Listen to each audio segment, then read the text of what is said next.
On September 10th, 2025, Charlie Kirk was killed when he was shot in the neck during a speaking engagement on the campus of Utah Valley University. His death sparked an enormous response, particularly on the right wing, where he had a high profile and connections that reached all the way to the White House. Although the shooting was horrific, and we still have a lot of questions about the details around that crime, I'd rather look at the media reactions to the shooting and how in the weeks that followed, opportunists tried to use it for their own ends. In the immediate aftermath of the shooting, the overwhelming sentiment from anyone with a major platform, such as politicians and media personalities, offered condolences or general sadness that someone was murdered. Of course, not every reaction was mournful, and we entered a period of 1,000 little controversies over whether or not someone's reaction was considered appropriate, and the backlash on social media from conservatives was intense. One example was when TMZ announced Charlie Kirk's death during a live stream. An employee in the background can supposedly be heard cheering before anyone on camera announced that it had happened. Go to Trump just posted that Charlie Kirk is dead. TMZ would later explain that the person was in another room reacting to a car chase. Because of the strong reaction, they still apologized. We acknowledge that it was horrible timing, and for that, we are sorry. We apologize. On MSNBC, Matthew Dowd used a turn of phrase that made it sound like he was saying Charlie Kirk brought this murder on himself. Hateful thoughts lead to hateful words, which then lead to hateful actions. Again, following intense backlash online, he was fired. Another person named Laura Sosh Lightsey, who said something similar to Dodd's comment on her Facebook page, was fired from her job when she was highlighted by libs of TikTok. This pattern would continuously repeat over the next few days as anyone expressing anything remotely resembling joy, or in some cases indifference, at the death of Charlie Kirk would be met with a wave of outrage on social media. This included comments not just on television or being broadcast to large audiences, but also personal social media and even comments made in private. It was as if everyone was suddenly having to participate in a mandatory mourning period for Charlie Kirk. A website was soon formed and it claimed to have over 20,000 people celebrating Kirk's murder. The website was eventually taken down, though I think that 20,000 people celebrating might be a bit exaggerated, as the very first example on it happened to belong to a Canadian journalist named Rachel Gilmore, and her post doesn't resemble in any way somebody celebrating a murder. Within the first few days, Dropsite News was able to assemble a list of over 60 people who were fired for views they expressed either publicly or privately about Kirk's murder. In time, this number has grown even further and has even included a few people having their visas revoked and being deported from the country, all because of how they expressed their feelings towards this individual after his death. While there have certainly been some disturbing takes regarding Charlie Kirk's murder, some wishing harm on his wife and children, for instance, definitely cross a line. The majority of these comments seem to be tasteless jokes from edgy teens and clueless adults, and the support they see online doesn't come close to matching the widespread retribution being called for by conservative voices across social media. A comment that gets a few hundred or maybe even 1,000 likes will be responded on social media with calls for this person to be fired, getting hundreds of thousands of likes in response. When sitting politicians and accounts with millions of followers are going after a random teacher with a social media reach smaller than the classroom of the 10th graders she teaches, it seems like overkill. But I wanted to highlight this mob of angry people because it represents what has happened, particularly on the right, after the passing of Charlie Kirk. Many are seizing on this opportunity to fuel their project of destroying the left.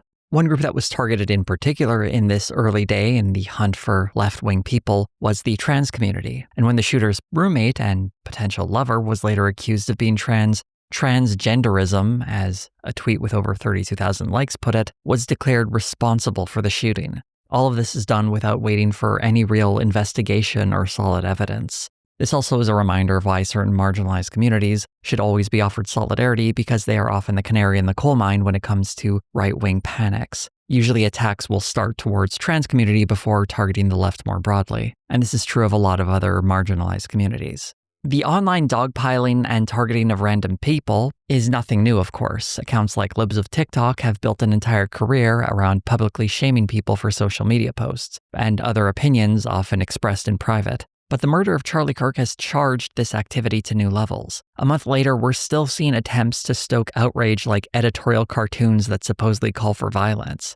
It's trivially easy to find people on the right being hypocrites about this. For example, a group chat of people in the Young Republicans organization, which includes members ranging from the ages 18 to 40 and include at least one White House staffer, were caught being incredibly bigoted and expressing their love for Hitler, were then defended by the vice president as kids doing stupid things. I wouldn't call a 30-year-old person a kid myself, but catching them in this hypocrisy hardly seems to matter.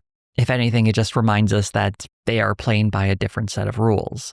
Before going on, I do want to mention the weird adulation of Charlie Kirk that he was getting on the right. It was all really strange to see. Republican politicians started using him in campaign ads.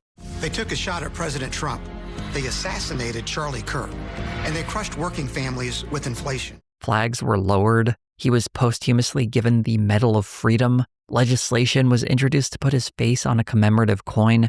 And there's even a push to create a Charlie Kirk monument. This is separate from the weird sculptures of him and Jesus Christ looking, well, pretty close. There are numerous other over-the-top tributes, such as saying he could have been the 13th disciple. If I were a Christian, all of this would probably bother me, but as a non-believer, it just seems deeply weird. It also feels a bit like revisionist history. Although Charlie Kirk did have a high profile on the right, the sanctification of him after his death seems to dwarf his real public profile when he was alive. I knew who he was, and anyone who follows politics was probably vaguely aware of him at the very least. I don't think the average person actually knew who he was. But after his death, suddenly everyone is there talking about him as if he was this pivotal figure. Charlie Kirk's memorial service had over 90,000 people in attendance, which is more than the Turning Point USA's big event, America Fest, even if you combine all 4 years that thing was running. Also, to be clear, I am making an estimate in its first year that it didn't have over 45,000 attendees, which is a safe bet because the biggest room at the venue they hosted it at has a capacity of less than 27,000 people. And when you look at photos of what happened, it doesn't look like they filled up the room to capacity. The social media mob getting dozens of people fired for their posts dwarfs any single event in the supposed cancel culture crisis of years past, though there was one high-profile example that seemed to mirror that particular moral panic. I'm sure many of you heard of the Jimmy Kimmel saga, so I'll just give you the short version. He told a joke, the SEC chair, Brendan Carr, made a threatening comment about it towards his broadcaster, ABC, and with a corporate merger in the balance, Kimmel's show was pulled by ABC. After public outcry, though, Kimmel was eventually brought back to television, and he is still doing the show as I write this. There's a New York Times article I've linked below if you want to learn more about how this specific outrage cycle was created, originally stoked by right-wing commentators and then fueled even more by comments from the FCC chair. But what this small incident demonstrates is the heavy hand the federal government was starting to use to regulate speech. Luckily, it was forced to pull back after public pressure, but it's clear that it's hardly the only response seen at that level of government to clamp down on things it finds inconvenient. Following Kirk's death, White House Deputy Chief of Staff Stephen Miller described what the plan would be going forward to target the left. But the last message that Charlie Kirk gave to me before he joined his creator in heaven was he said that we have to dismantle and take on the radical left organizations in this country that are fomenting violence.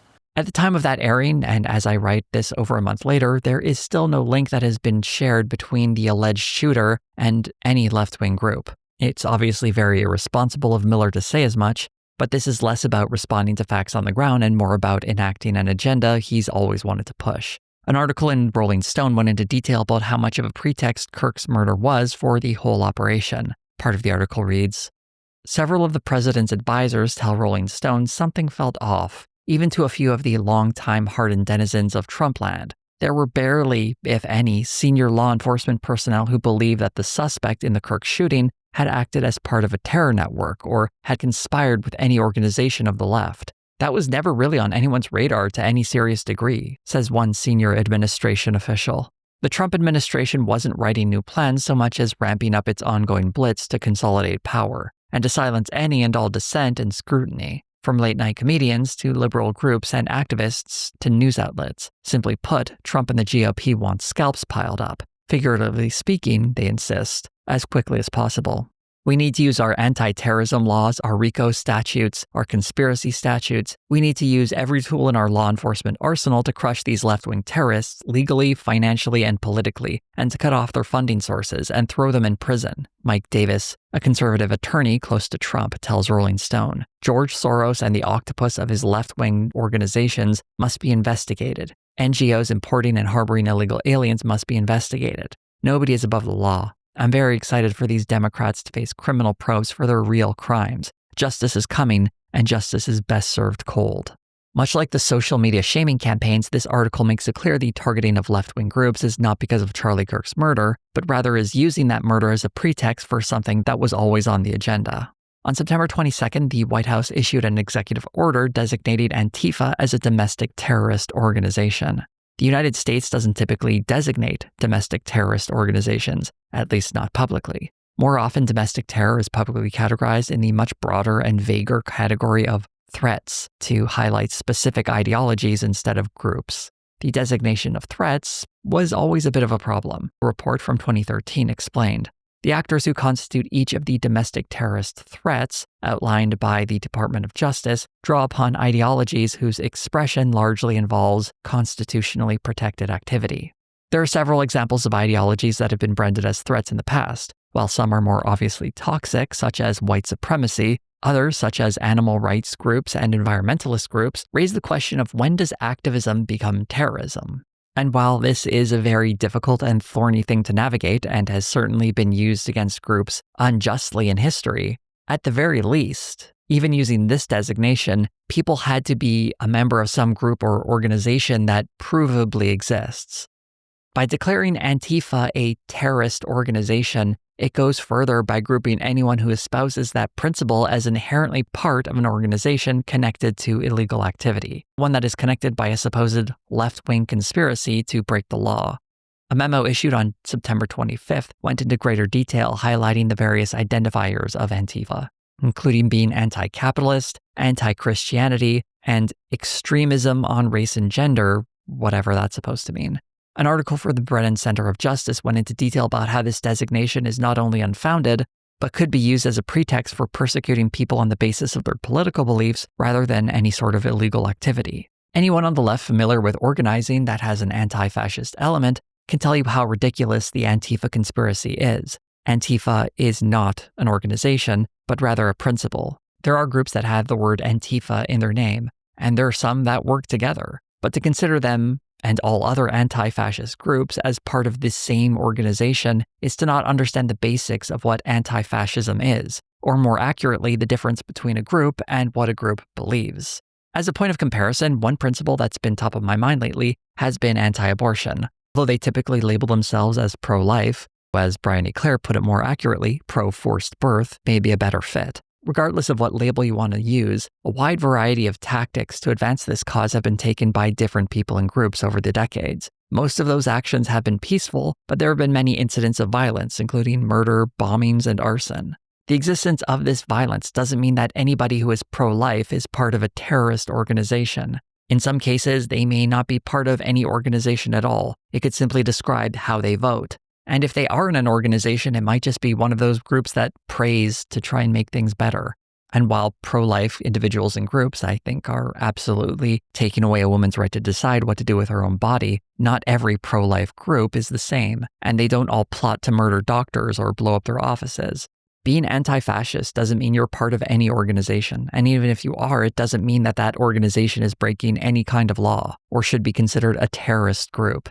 Even if there are anti-fascist groups going out there and committing crimes, or if there are individuals who describe themselves as anti-fascist who go out there and commit acts of violence, to twist that into being a single organization working in some kind of conspiracy is a grotesque lie. An article in the BBC interviewed several experts on their opinion on the designation. Here's an excerpt from that article. Brad Evans, professor of political violence at Bath University, warned that Antifa's lack of an organizational structure and membership offers a remarkable opportunity to extend the government's remit and apply it to anybody who may be assumed to belong to an organization that is ill-defined. This means that anybody suspected of belonging to Antifa would need to disprove their association. The dangers of overreach are all too apparent. Others interviewed in this article were less alarming, mentioning constitutional protections that should keep people from being unjustly prosecuted. Though considering the state of constitutional protections under the Trump administration, those rights seem increasingly insecure. On October 8th, the White House held an embarrassing roundtable with several supposed experts on Antifa, though most of them were right-wing social media figures who often pose as journalists. Much of what was discussed here revealed a shocking ignorance of Antifa. Here's Kristi Noem, the Secretary of Homeland Security, showing us how little she knows. One of the individuals we arrested recently in Portland was the girlfriend of one of the founders of Antifa. I'm assuming this girlfriend is dating the first baby to be on Mussolini. One of the few people here who was more knowledgeable was Jack Posobiec, who dropped this bit of trivia. Antifa has been around in various iterations for almost 100 years in some instances, going back to the Weimar Republic in Germany. Quite famously, Antifa was active in Weimar Germany fighting the Nazis, but Jack has always been a fan of dog whistles. Here's a great moment from the press conference.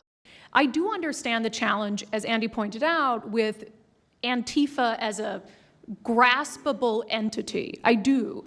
But at the end of the day, when you look at behavior, you prosecute behavior, right? We're not prosecuting ideas or ideology, you're prosecuting behaviors. If the only thing being prosecuted are behaviors, why would Antifa need to be designated a terrorist organization? Assault is already illegal, as is a number of other crimes connected to people who are supposedly anti-fascist. If you provide material support to someone committing a crime, such as paying them, that is also already illegal. The whole purpose of labeling a group a terrorist organization is that any material support to said organization can be considered criminal. And by broadly applying that label, organizations that are vaguely associated with the left can also be labeled as criminal. It's all a very clear move to criminalize a political ideology. In August of 2025, well before Charlie Kirk's murder, Stephen Miller went on Sean Hannity's show and said this. The Democrat Party is not a political party. It is a domestic extremist organization. This is how he was speaking about a rival political party. The anecdotes he cites are tenuously tied to them as a pretext to label them as a domestic terror threat. The lesson here is that Charlie Kirk's death is once again being used by opportunists in the government to go after political rivals, from political parties to activists. Speaking at a rally memorializing Charlie Kirk's death, the aforementioned Jack Posobiec said it quite explicitly. You see, the difference between murder and sacrifice is that sacrifice is a gift. Charlie Kirk's death is indeed a gift to help accelerate a full-scale persecution of the left. While governmental persecution is obviously very important, which is why I opened with it, I also want to talk about how right-wing influencers have also been using Charlie Kirk's death. One of the loudest voices on YouTube talking about him is Candace Owens. She has been getting millions of views every day as she claims to be investigating his murder. Owens owes a lot to Charlie Kirk and Turning Points USA for more or less introducing her to the world of conservative media, eventually leading to her joining the Daily Wire and then going solo to massive success. She and Kirk were friends, so her initial response was a memorial to their friendship. But I'm not really interested in their personal connection, but rather I wanted to look at the investigation Owens would launch in her next video. I've covered Candace Owens' investigations in the past, and to put it frankly, I was not terribly impressed. Going into these Charlie Kirk videos, I couldn't exactly forget that past experience, but I was willing to at least hear her out, because I certainly don't trust the FBI led by Kash Patel. We also have to take into consideration law enforcement here includes local and state police in Utah, and while they aren't as silly as a man who once wrote a children's book about Donald Trump, as a general rule, I think it's good to express skepticism towards law enforcement.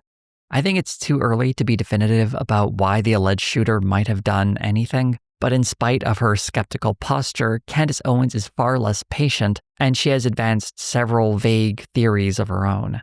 Her first proper show after the death of Charlie Kirk expressed outrage over the Prime Minister of Israel, Benjamin Netanyahu, going on television claiming that Charlie Kirk was a great friend to Israel and reading from a letter that Charlie Kirk had sent to him.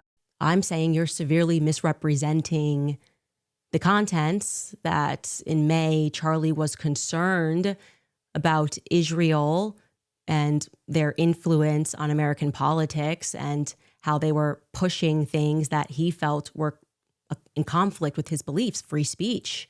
Although there would be leaks Owens would reveal several weeks later, initially these were the ones she was really teasing. The contents of this letter did eventually get revealed, And while Candace Owens originally claimed it was Charlie Kirk moving away from his long-standing support of Israel, the Netanyahu letter is actually 7 pages of Charlie Kirk expressing his deep support for Israel and offering social media strategies to help them win the propaganda war online. When the truth came out, Owens responded like this. We're supposed to believe, did he send that as an email, by the way? Can somebody clarify? Was that an email they were sharing, or did he send it in the mail to him? Could somebody share that, please? I'm assuming it was an email. Can someone share the timestamp on that? Just kind of like authenticate that email, because I'm very aware of what's going on. She's just flailing around in this clip, and she claims to know about Charlie Kirk's mindset. About 48 hours before Charlie Kirk died, Charlie informed people at Turning Point, as well as Jewish donors and a rabbi, that he had no choice but to abandon the pro-Israel cause outright, okay? Charlie was done. He said it explicitly, that he refused to be bullied anymore by the Jewish donors.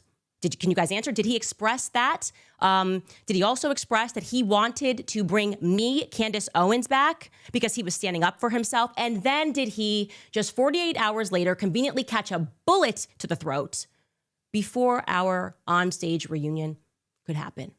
She would later post text messages that supposedly prove this, though honestly, they just make Charlie Kirk seem like a mercenary, advocating for Israel for money rather than any deep principled belief. While perhaps his dedication to the Zionist cause was wavering, because, at least according to the messages Candace Owens shared, they weren't paying him anymore, it doesn't match this internal conflict that she's claiming he had and so far hasn't really presented any good evidence of. According to Candace Owens, it's not that a Jewish donor pulled her funding. Originally, she was saying that Charlie Kirk refused to take money from Netanyahu because he was upset with Israel's actions. I definitively made the statement that Bibi Netanyahu offered Charlie Kirk a boatload of money, and he rejected it. I think she believed that the letter Netanyahu got from Kirk said that, and when that letter was revealed to be more of a love letter and an application to get a job, she pivoted towards these text messages, which still don't really confirm what she was saying earlier, but since it shows Charlie Kirk was saying different things in private than he was in public, it vaguely resembles what she's trying to suggest, and I guess that's good enough for her. She still claims to have other bits of information, but we haven't seen any of that yet. Her not sharing these receipts publicly is very ironic, considering one of her major complaints about this murder investigation is that various entities are withholding footage and other forms of evidence. She demands law enforcement, Turning Points USA, and anyone linked to the event to release any piece of evidence she considers important. But when Candace Owens holds on to evidence, it's for some supposedly high-minded reason, like wanting a guilty conscience to prevail. Although the truth is that she is always strongest when implying lies by omission. It's how a lot of her investigations work.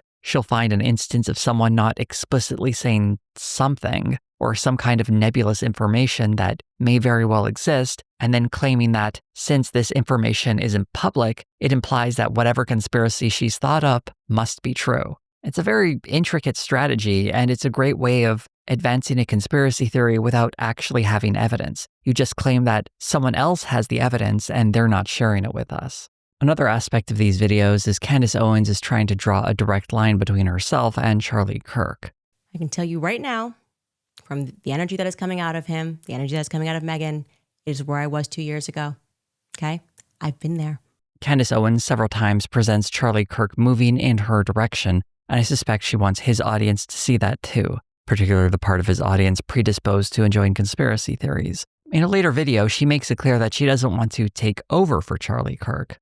Is unlike those ill-begotten heirs on the show, I have a 0% interest in Charlie's empire. But later in the same video, she says that Kirk has come to her in a dream and is encouraging her investigation. Had a vivid dream this weekend, and Charlie came to me and he told me that he was betrayed. And so for me, you don't have to believe that, but I do believe that. It's all very weird stuff, and I think it's meant to present her as some kind of spiritual successor to Charlie Kirk.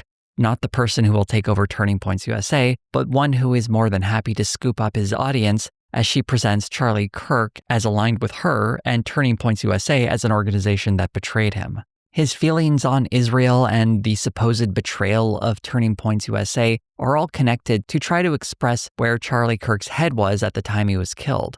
When pressed on the matter, Candace Owens will always say that she is not directly stating that Israel or Turning Points USA are involved in any way in Charlie Kirk's murder, but considering her videos are basically spending half their time talking about how Charlie Kirk's murder is incredibly suspicious and the details don't add up, and then switching gears to talk about how Charlie Kirk was under pressure from Israel and being betrayed by his organization, the implication, I think, is very clear.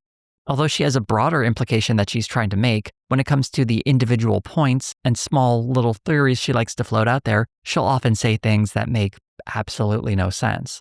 And when she claims to be following the evidence, oftentimes that takes the shape of anonymous sources. Throughout this investigation, I have tried to count all the various anonymous people who are surprisingly close to the story who have chosen Candace Owens to be a person they speak to. Here's a brief list of some of the unnamed sources she claims to have reached out to her.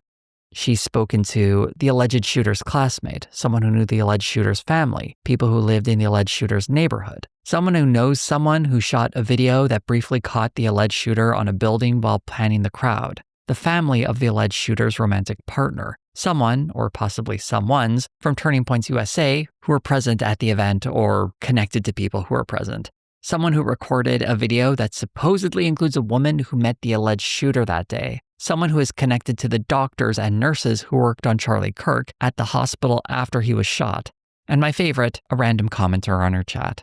Whenever Candace Owens is light on information, which is constant as the investigation hasn't been releasing too much lately, these anonymous sources pop up. Owens claims to be vetting them, though she never really explains how. Considering her track record, I don't have a lot of faith in her ability to vet anything. For those unfamiliar with journalism, anonymous sources may sound romantic, but they're actually really bad to use. The reason major outlets and certain journalists sometimes do use them is because they have spent years, sometimes decades, building their credibility with factual reporting. To make up an anonymous source would be to risk that credibility, and should only be done for stories important enough to take that risk. So it's assumed that one would be very careful with using an anonymous source, because it could destroy one's credibility and maybe lead to a costly lawsuit. But Candace Owens doesn't have any credibility. She spent the last year trying to prove Brigitte Macron is secretly her husband's father, or that Harvey Weinstein was wrongfully convicted, or that Kamala Harris lied about how black she is. So her use of anonymous sources are hard to take seriously unless she produces information on how she vetted her source or some kind of physical evidence like the videos she's supposedly seen. Quite frequently, she's grasping at straws in these videos trying to make any random point into a nefarious connection. For example, the alleged shooter couldn't have done it because he just doesn't have the face of someone who's killed a person a few hours ago. Unless that man is a cold-blooded killer.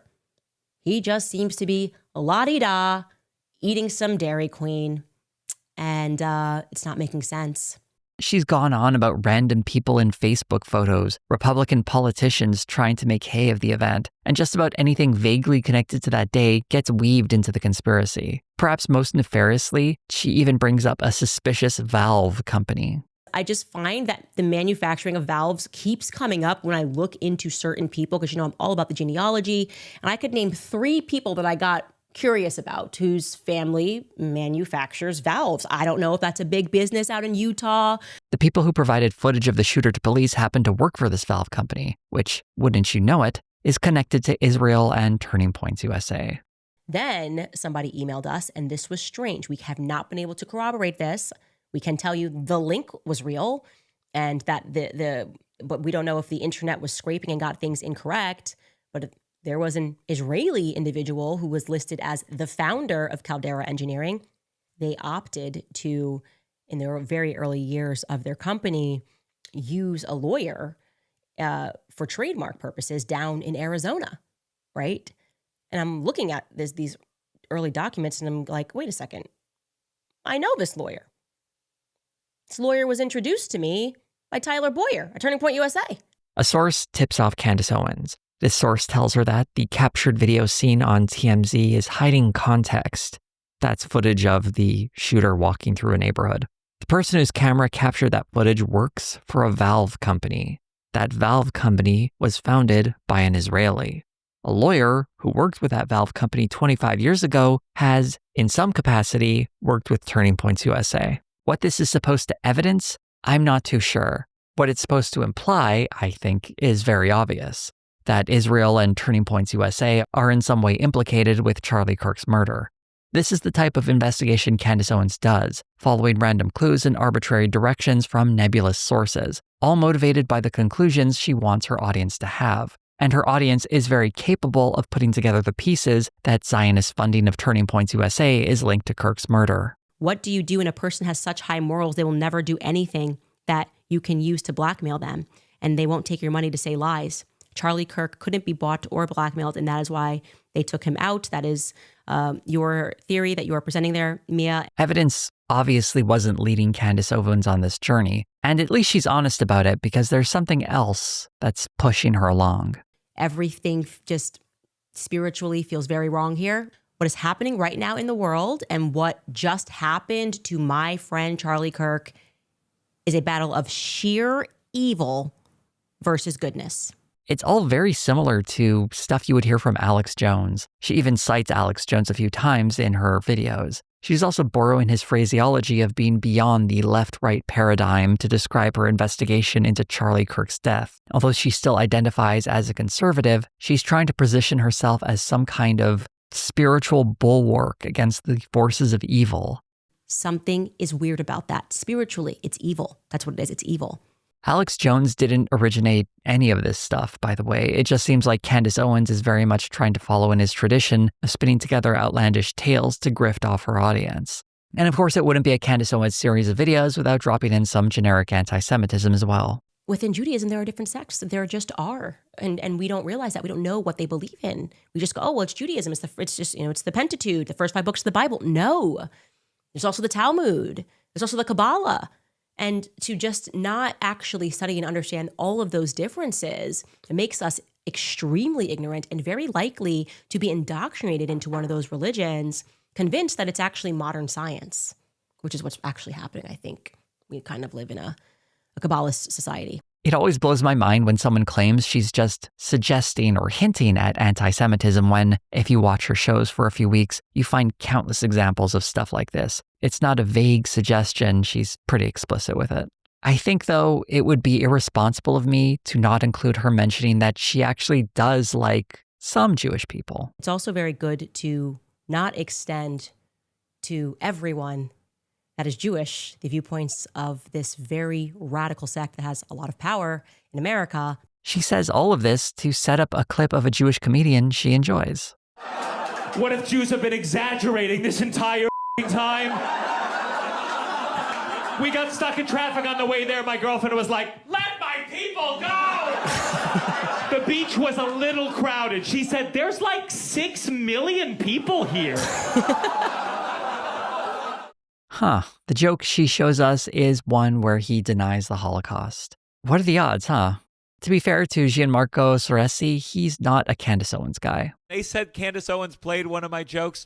I knew exactly which joke Candace Owens played. Here's another joke of his that I thought was much better. This is part of a routine where he's talking about Charlie Kirk. You know, he left behind a wife and 2 kids, which is how you know Israel didn't do it. Before Charlie Kirk was assassinated, I was working on another video about Nick Fuentes and how he was being credulously highlighted by more moderate platforms than his own, and general discussion about the guy being far too positive. A lot of it is built off of commentary that is clipped in a way to appeal to a more moderate audience. There's going to be groypers, look, that are not white. The problem in this country is not every single person that is not white. The problem is that we got 50 million people that came here in 30 years. It's clear he's trying to rebrand himself as a more moderate conservative, but of course the mask still slips. The last thing is you need some form of voluntary segregation. We cannot be forced to be integrated. This country has a lot of non-white people in it, and I hate to break it to you, they're not going anywhere anytime soon. Nick Fuentes has long been a white nationalist, and there's a very prolific history of him using that rhetoric. There's also a history of him navigating media spaces by adjusting his message for whatever his audience is most open to believing, hopefully to then bring them to his home platform where he expresses more extreme messages. It's frustrating watching commentators inviting him on or discussing a clip of his with a lazy preface like, I don't agree with everything this guy has to say, but, and then nodding along to some lukewarm criticism of American foreign policy, criticism that has often been made by other, much better voices. After the murder of Charlie Kirk, we saw Nick Fuentes offer the usual condolences, although a month prior, he was saying stuff like this. And you're telling Generation Z, buy a Hillsdale course, get a second job, observe the Shabbos, go to Turning Point? Fuck you. You are not ready for this. When asked about his change in tone, he explained that he respected Charlie Kirk for his faith. The thing that touched people the most was his testimony of his faith, that he believed in God. And, I didn't like what he advocated for politics, but what he advocated for Christianity. That's the part that people are going to remember him for. It's a very carefully worded statement. It's very manicured because there are clips like this out there. And someone who was on the payroll of a foreign state making excuses for war crimes is not somebody that you can trust on anything. That's not somebody that you can take the good with the bad. How can anybody take him seriously as a Christian? This is, I imagine, waved aside with comments like these.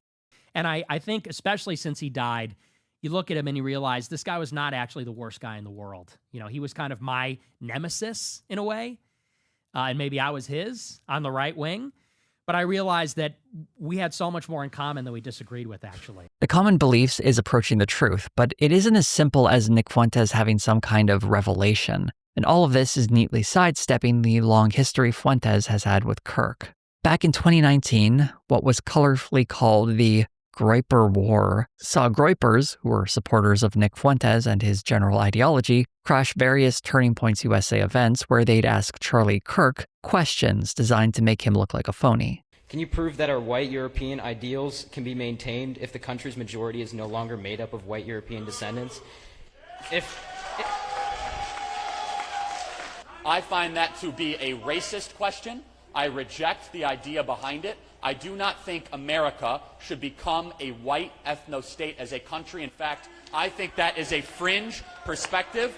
I appreciate you being here, and I'm going to rationally push back against it every single time I come in contact with it. 5 years later, Charlie Kirk would start sounding more like the guys asking him questions. The American Democrat Party hates this country. They want to see it collapse. They love it when America becomes less white. They love it when America gets overwhelmed. An article in Mother Jones highlighted this transformation. One excerpt reads, Kirk and his organization are starting to say the kinds of things that they used to cut ties with people over. Jared Holt, a researcher at the Institute for Strategic Dialogue who focuses on hate and extremism, has noticed the organization's increasing willingness to go there. You'd see them dip their toe in it, Holt said. They would talk about demographic shifts, but say it was about voter turnout instead of it being about a white America. At some point, it seems like they gave up doing that.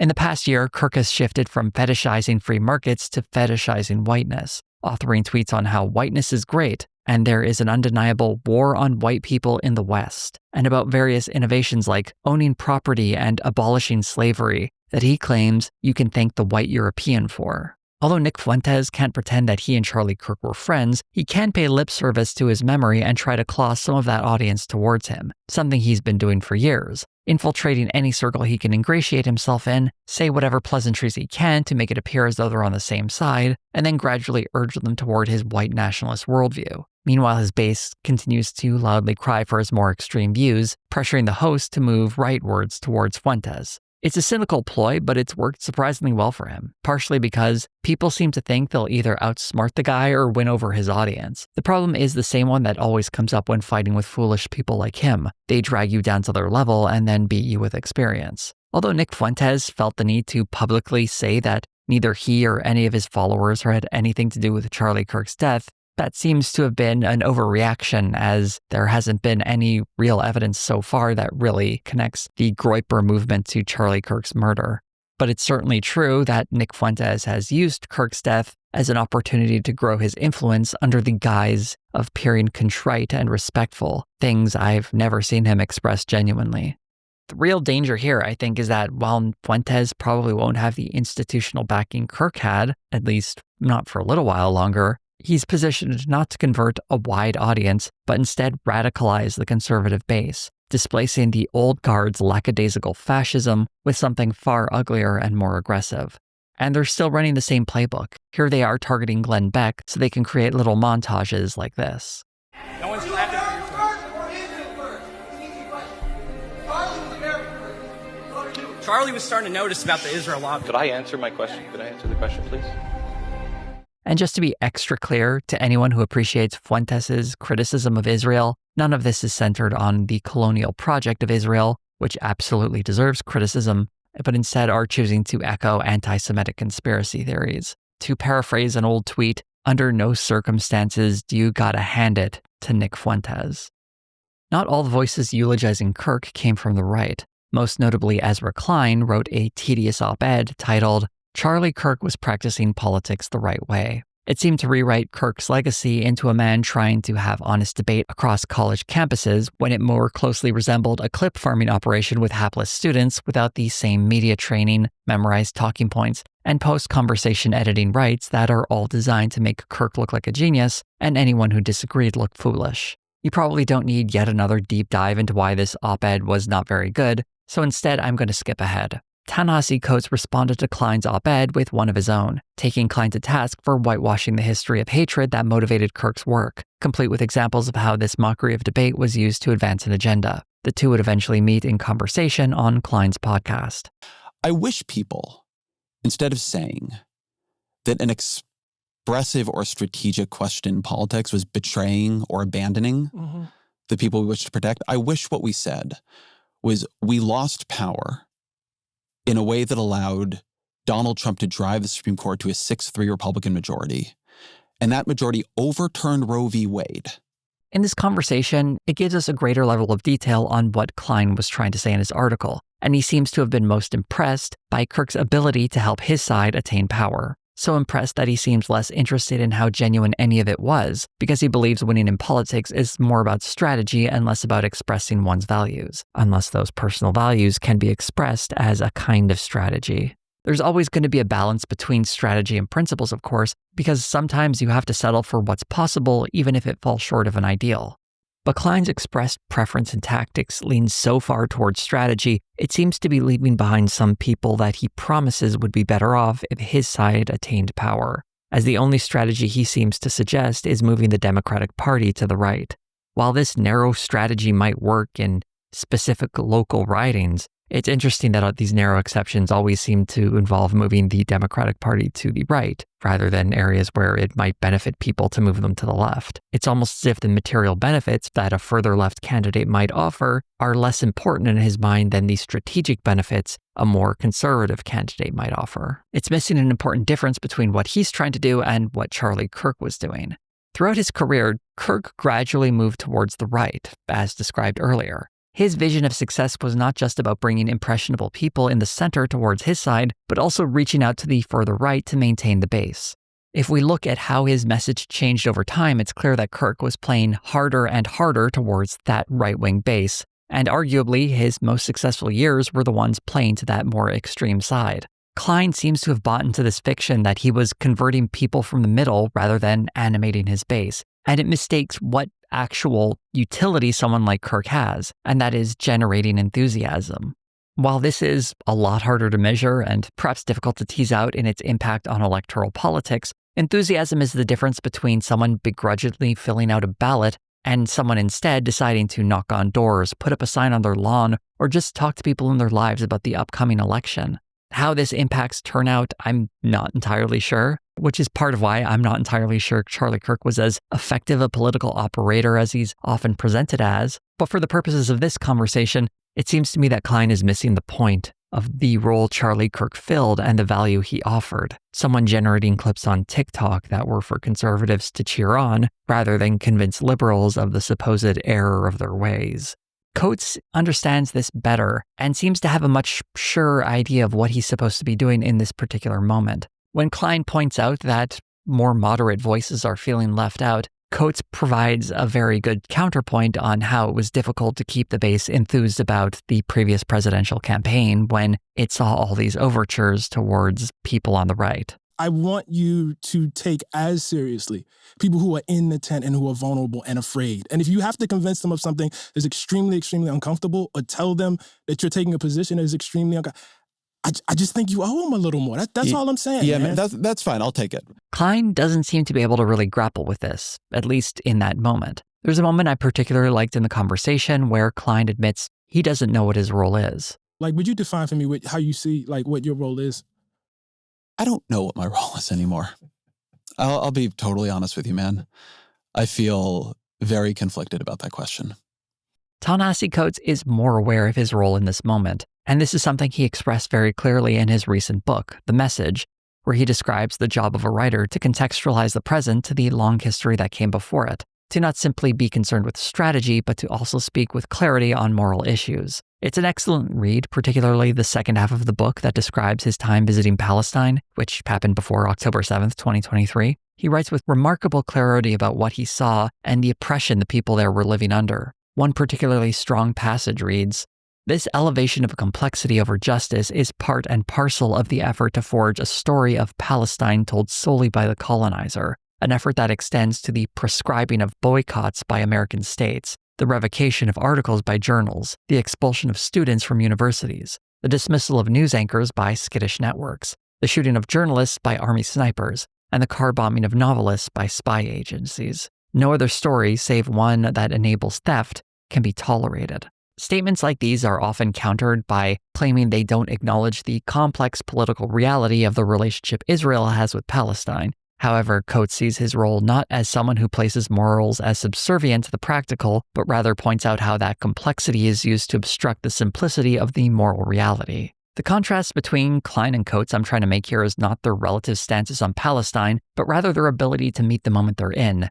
Klein operates as though his role is to act as a vessel that can help his side achieve power to do a general good, whereas Coates is more interested in describing injustice as he sees it and then using that credibility to urge people into political action.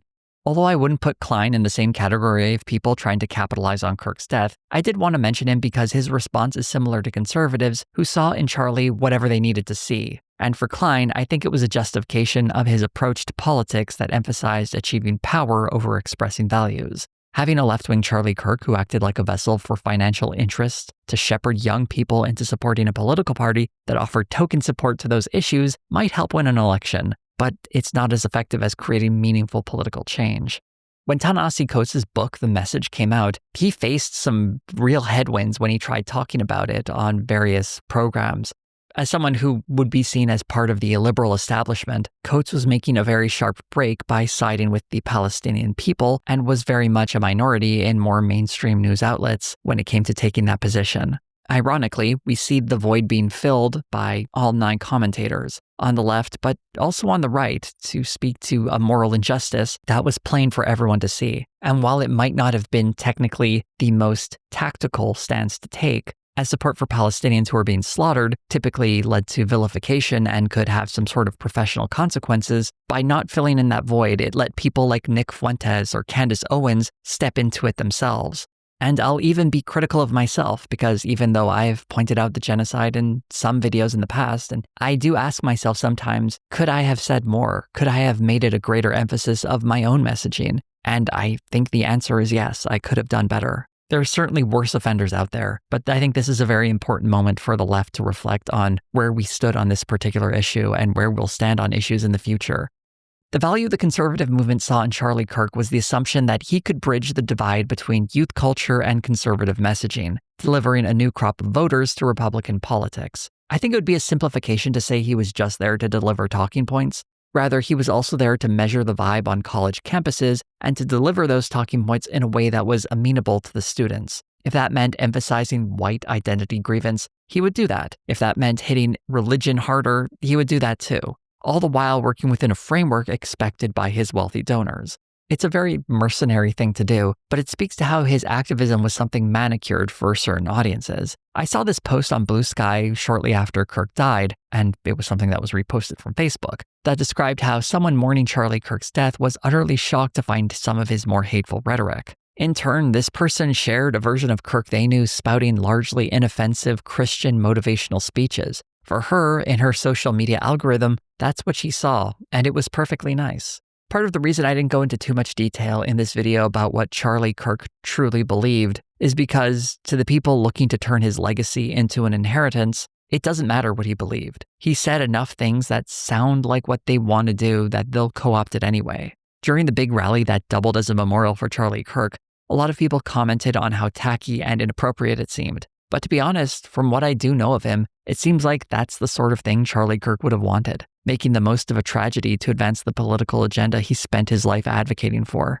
urging people towards a vague type of Christian nationalism that has been co-opted by the Republican Party.